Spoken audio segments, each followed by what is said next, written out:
ден соолугу жакшы экен. Ал жүрөгүндө 5 стенти бар да. 5 стенти бар. Ошол бир стент жылып кетти.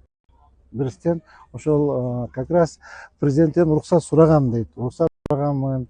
Ошол 15 күнгө Германияга барып, ошол стентти кайта ордуна койдуруп, бир 10-15 күн барып лечение алып келейин деп жооп сурагам деди. Анан бир аз таанычын айтты го, ушу бир эме болуп мындай бир өздүк курам менен бир коштошо алды. Эң өкүнүчтүүсү ошол болду деп.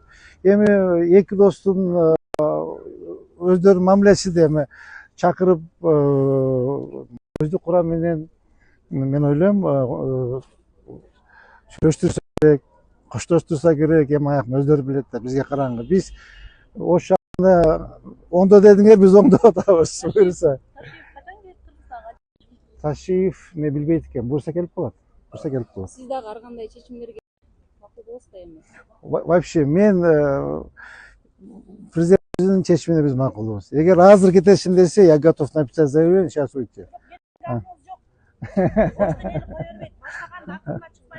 Сизди жумуштан алганга дагы, кеткенге дагы акысы жок. Эч кимдин акысы жок. Биз кое бербейбиз.